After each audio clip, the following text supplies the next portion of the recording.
Blood test के लिए जब डॉक्टर ने टच किया तो डर के मारे उसका हाथ छटक दिया। कौन है वो मामा? बाबू रेड्डी, चित्तूर के पास एक काउंसलर है। मामा काउंसलर नहीं, खुजली वाला कुत्ता है वो। पहले भी काटपाड़ी कॉलेज के एक स्टूडेंट को अपने यहाँ 4 दिन रख चुका है, तभी उसे गोली मार देनी चाहिए थी। रत्नम, अब ये तेरा काम है, तुम्हारी जगह मैं जेल जाऊंगा। बताइए क्या करना है? उसके पास जाके इस बच्चे को याद कर लेना। क्या करना है दिल बता देगा।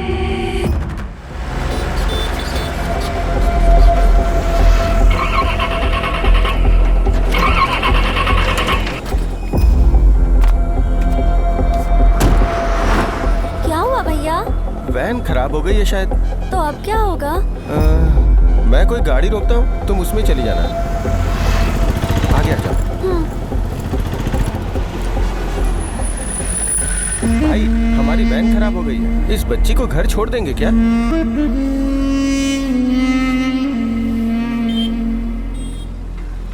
कौन हो तुम लोग? औकात क्या है तुम्हारी? चपाती करेंगे, वो भी मेरे से। क्या रे? ये वेलूर इलाका तुम्हारे बाप का है क्या? अपनी दुकान खोलने के लिए कॉर्पोरेशन से जमीन दिलवाई। ईमानदारी से अपना धंधा चलाओ वरना चलते बनो।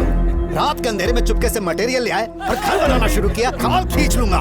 बस कीजिए, शांत हो जाइए। हड्डी पसली तोड़ के फेंक देंगे इनको। आप एमएलए हैं कि पहलवान आपके एक हाथ मारने से खून निकल आया? इस शहर के लिए एमएलए हूँ, लेकिन आज भी अंदर से पनीर सेल्वम हूँ। कभी मैं भी इनकी तरह जमीन पर कब्जा करने का धंधा किया करता था। एक दिन एक 12 साल के लड़के ने मेरी जान बचाई। उस दिन से मैं बदल गया। पहली बार ऐसा लगा कि अपनी मातृभूमि के उत्थान के लिए कुछ करना चाहिए। फिर गुंडागर्दी छोड़कर पॉलिटिक्स में आया। यहाँ 40% ही भलाई के लायक हैं, बाकी 60% कमीने और फ्रॉड हैं। अब मेरा ये काम है कि इन 40 को 60% से बचाऊं। ये लोग हमें इलेक्शन जितवाने के लिए दिन रात एक कर देते हैं। जब तक जनता नोट लेके वोट देती रहेगी तब तक किसी बेवकूफ को इलेक्शन लड़वाओगे, वो भी जीत जाएगा। सुनिए। क्या हुआ? जरा यहाँ आइए। राशन की दुकान वाले का फोन है, आपसे बात करना चाहता है। इसके लिए तुम्हें क्यों कॉल किया? हाँ बोलो आंटी।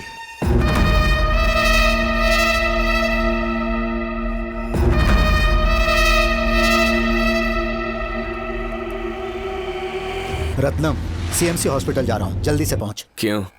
वहीं बताऊंगा।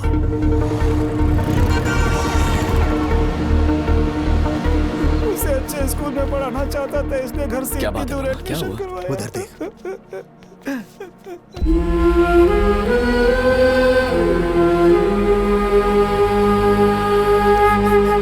क्या हुआ उस लड़की के साथ? अरे वाह, घड़ी बहुत अच्छी है। बर्थडे पर पापा ने गिफ्ट दिया था। क्या करें आप?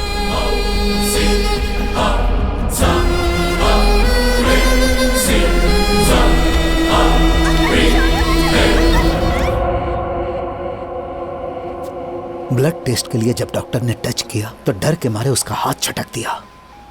कौन है वो मामा? बाबू रेड्डी, चित्तूर के पास एक काउंसलर है। मामा काउंसलर नहीं, खुजली वाला कुत्ता है वो। पहले भी काटपाड़ी कॉलेज के एक स्टूडेंट को अपने यहाँ 4 दिन रख चुका है, तभी उसे गोली मार देनी चाहिए थी। रत्नम, अब ये तेरा काम है, तुम्हारी जगह मैं जेल जाऊंगा। बताइए क्या करना है? उसके पास जाके इस बच्चे को याद कर लेना। क्या करना है दिल बता देगा, बाकी मैं देख लूंगा।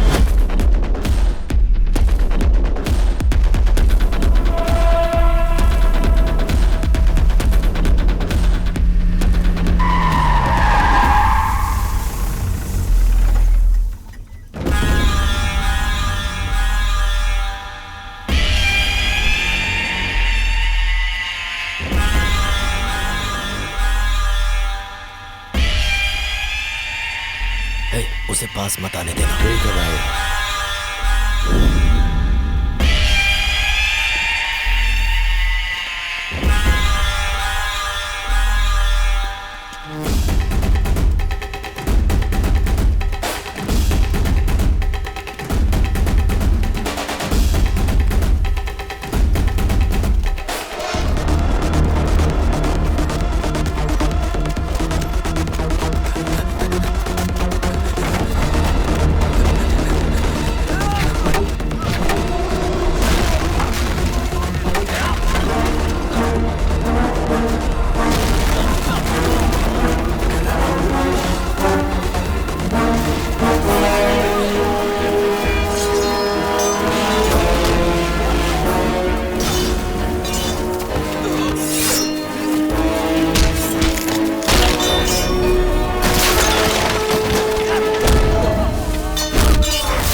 एक स्टेट से दूसरे स्टेट घूमता अपने घिनौने शौक पूरे करने।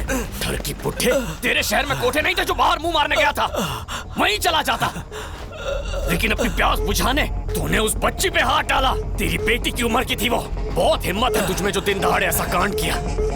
तेरा ना इलाज करना होगा। नहीं। इसका पैर काट दूं क्या? काट दो भाई। इसका इसका हाथ काट दूं या सीधा गर्दन उड़ा के किस्सा खत्म कर दूं मैं? नहीं, ऐसा मत करो। तुझ जैसे बीमारों की बीमारी मिटाने का यही इलाज है। नमस्कार भाई। हाँ नमस्ते सर। नमस्कार साहब। नमस्कार। नमस्ते सर। सभी भाई। भैया किधर है? वो तो अंदर टॉयलेट में। हमेशा उधर ही मिलते हैं।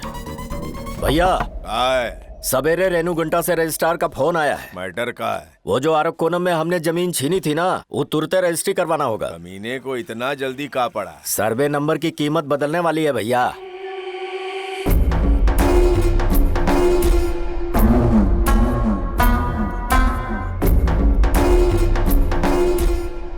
तो जल्दी से इंतजाम करवाइए।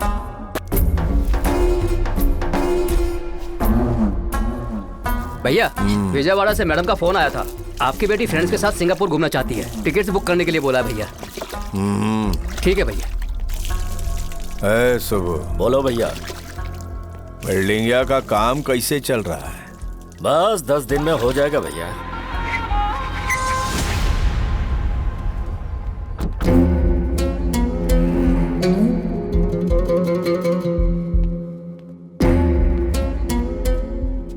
भैया एक परेशानी हो गया है। छुटका परेशानी है कि कौनो बड़का वाला परेशानी है? बहुत बड़ा परेशानी है भैया।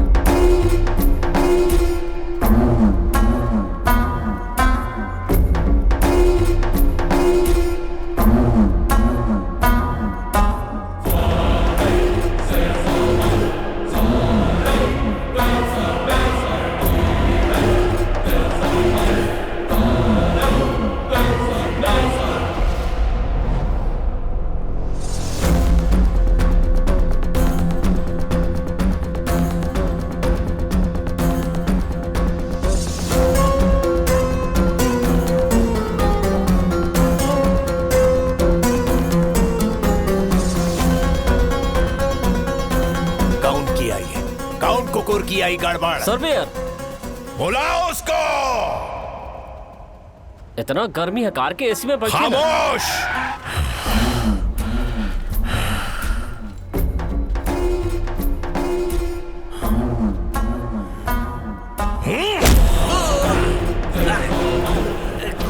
इतना मेहनत की इसके लिए, जाना था? पता है कितना लोगों को जवाब देना पड़ता है? पता है तुम लोगन का बेवकूफी की वजह से आज हम पर कितना मुश्किल आन पड़ा है? सर्वे वाला मर गया। कहा बोला? मर गवा? तो हम का उसका लाश से बात कर रहे थे। इतना देर से काहे बताए बे? अब हमरा के गुस्सा थूकने के लिए मूतना होगा। मामला सेंसिटिव है, दिमाग से काम करना होगा। जो कुछ हुआ उसके लिए तहसीलदार, वीएओ और आरटीओ जिम्मेदार है। एक दिन का टाइम दे रहे तोहरा के, सब कुछ सेट कर लियो, वरना तुम में से एक को आदमी जिंदा नहीं बचेगा। निकल। चल आजा। इधर छुपा था चूहा। जिम में था भाई। उधार चुकाने की औकात नहीं, बॉडी बनाने चला।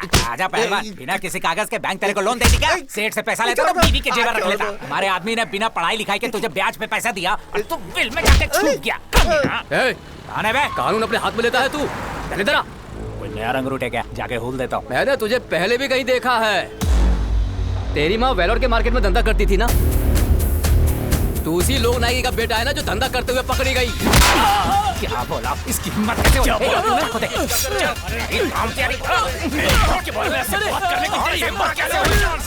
छोड़ूंगा नहीं तुझे। उस पर हाथ उठाएगा। बोलता है और मैं मारता रहूंगा। की माँ को गाली देता है। हाथ उठाता तू, मार दूंगा तुझे। तुझे छोड़ूंगा नहीं मैं। तुझे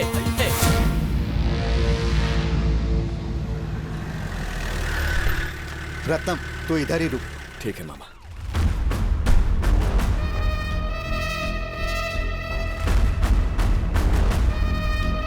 रत्नम के खिलाफ अरेस्ट वारंट जारी किया है। देखिए आप प्लीज बैठिए। अगर कोई मसला है तो कौन सही है कौन गलत है पता नहीं लगाओगे? एक ऑन ड्यूटी ऑफिसर पर हाथ उठाया उसने, गुंडे का पक्ष ले रहे हैं आप? बिना वजह नहीं मारा।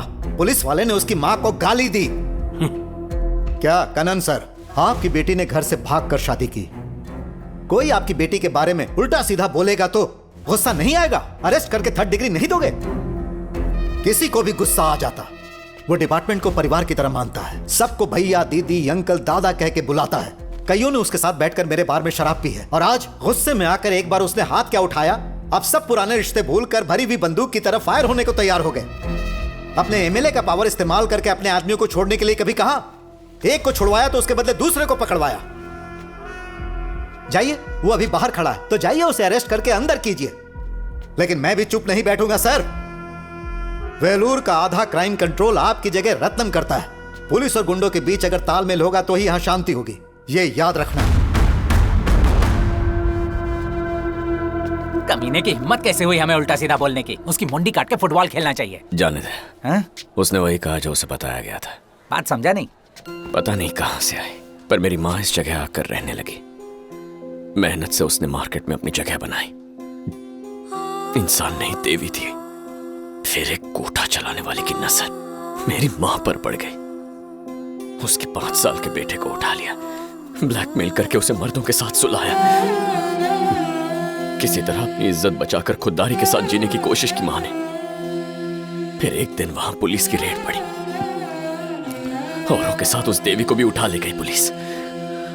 एक अखबार वाले ने फोटो खींच ली खुद की तरक्की के लिए। एक फोटो की आई पूरा शहर उस देवी को गालियां देने लगा। फिर भी शायद हिम्मत जुटाकर वो जी लेती,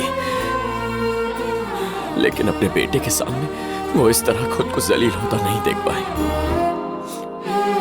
और एक दिन पुलिस स्टेशन में ही उन्होंने फांसी लगाई। और इसीलिए जब भी कोई माँ का नाम लेता है ना, तो दिल की धड़कनें बढ़ जाती हैं कि पता नहीं क्या पूछ लेंगे। हे मूर्ति, आज के बाद कभी मेरी माँ का जिक्र मत करना। जा।